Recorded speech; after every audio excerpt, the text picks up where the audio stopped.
Hasina, and thank you so much for your time on the SABC News Desk. Tell me, this is a story that really has touched so many people across the country and really left a community reeling in shock. What do we know about the case so far? So far, what we understand is that 2 women were shot. They were among 8 of other people that were shot that evening.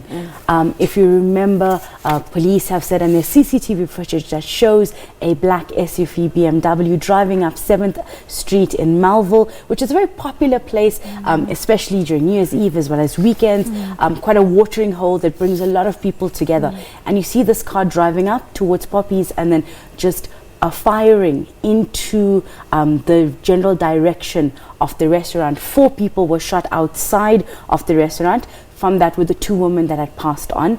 Another 2 were found at the bar, and another 2 were also shot further into the restaurant. What we do know from investigation is that the number plates of that vehicle has been now found out to be cloned. It's fake. So, and the driver or the owner of that registration number was nowhere near Melville at the time of the shooting. We also know that police are not identifying the woman at the moment.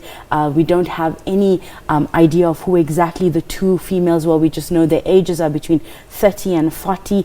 They say this is due to the fact that it is part of an ongoing investigation and they want to conceal the identities, because right now they haven't ascertained whether this was a random shooting or whether this was a hit. There's different versions that have come out on what exactly led to that shooting.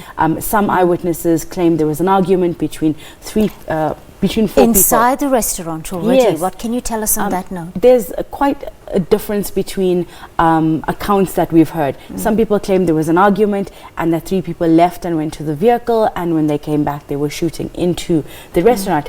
One of the people that we spoke to, we went to hospital with the acting premier Panyaza Lusufi a few days ago, and one of the things that we spoke to 3 of the eyewitnesses there, or 2 of them actually, and one of them said that they didn't see any altercation. They were standing outside the restaurant just moments before that shooting happened. They still thought it was firecrackers. Most people we speak to describe it as saying, we thought these were firecrackers going off, until either they saw people falling or they were hit themselves and then realized this isn't actually firecrackers, this is actual gunshots. So basically right now we don't know what led to the shooting happening. So no clarity yet on the motive behind the attack, Hasina. What do we know about the condition of the victims? Many, I understand, were hospitalized in local hospitals. From what we know, on the evening, 6 people were taken into hospital. The 2 ladies were found and confirmed dead at the scene. They did try to resuscitate them, and emergency services responded. They both were shot in the head. A 3rd person was also shot on the side of the head. He is still in a critical condition in ICU. When we visited the hospital on Friday, we weren't allowed into the ICU because he wasn't in a state to allow for us to visit, and they were concerned with us, bringing germs into that area. The other 2 that are still in hospital, they in stable conditions.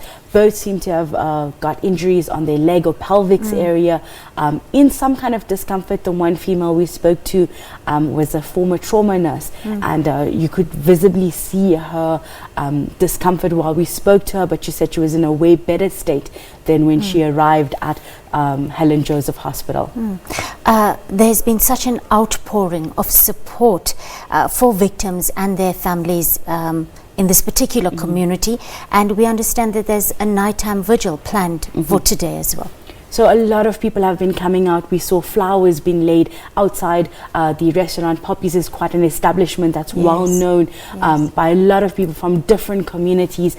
People have been going there for years. So a lot of people have been coming through, laying flowers, laying candles. There was a night vigil that happened on Thursday last week already. This was organized by a community member in the area who didn't witness the scene but saw the aftermath of it. They were also out on New Year's Eve leave, and when they were coming back to their car, they saw the ambulance and they saw the trauma, because we also arrived there at 1:40 a.m. and you could see people being visibly shaken, people trying to find their loved ones, people making sure they could get out of that area and go home, a lot of crying, a lot of emotion. So this nighttime vigil that happened on Thursday brought together people that were there. We spoke to someone who said, I was standing, I just come inside from being outside like a few minutes before the shooting, and it was his sister's 40th birthday they were celebrating, and she was standing at the door in shock as the shooting happened. She said she was paralyzed into that spot. A lot of people that weren't there that night that just wanted to come and show support. And today at 5 o'clock is another prayer, multi-faith prayer session that's going to be held at the restaurant. It's by the owners. We know that the restaurant's been closed the entire week to allow for police investigation to continue. So we're hoping to see again that same kind of support and prayer that we saw on Thursday evening. Like you mentioned, Melville is a well-known Vibe district. Tell me, what has been the impact on businesses in the area right now? You've been back there after the attack. What we noticed through the week was that it was a lot quieter, a lot more tense to an extent. But people that we spoke to during the day when we've been there have said they want to take back Melville. They won't allow these kind of incidences to stop people coming out and enjoying the vibe. Many saying that Melville has really shot up again. It's become an upcoming place again. Safety has really been put into place, that they feel safe coming in, and that while petty crimes such as cell phone grabbing or your car being broken into or bag snatching were common in that area, an incident like the one we saw on New Year's Day morning is uncommon, and it's not something that you see happening all the time. So it's a sense of, while this has happened and some are fearful, that we will return and we will make sure that we will continue to visit this area. There was also another New Year's Eve shooting, if I remember correctly, that happened in Newtown. And do we have any details around that particular case, Hasina? This incident happened at 3 a.m. The particulars around that are a lot more sketchier because the CCTV footage and the cameras that are usually on Newtown were not working. So what we understand is that someone got onto the M2 double-decker highway and shot into the crowd where the New Year celebration was ongoing at Mary Fitzgerald Square. 11 people were injured in that incident. There wasn't any fatalities, luckily, in that situation.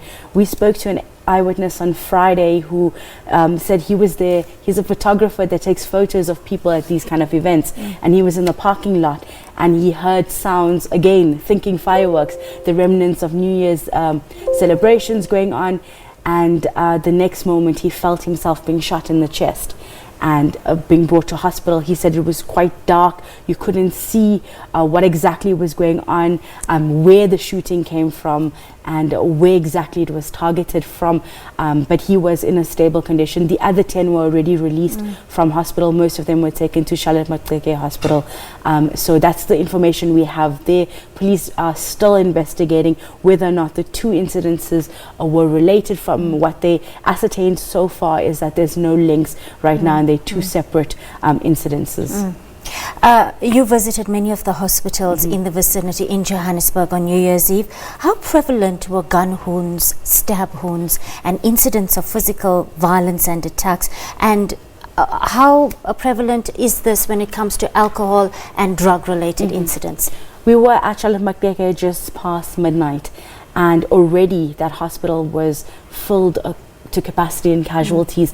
Most of them coming in were gunshot wounds and stab wounds. We spoke with the Gauteng Health MEC that evening as well, and he had piggybacked with the emergency services, going out with them on a call that evening to have a sense of what's going on. And he said this was their second visit at 12 o'clock in the morning, and they were bringing in stab wounds, gunshot wounds.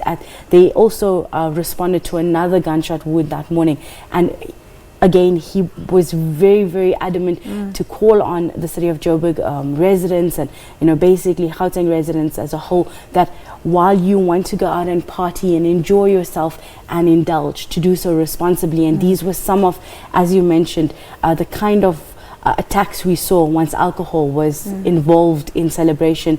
We saw a woman who was shot in the foot and another man shot in the chest, all unnecessary and unprovoked somewhat attacks.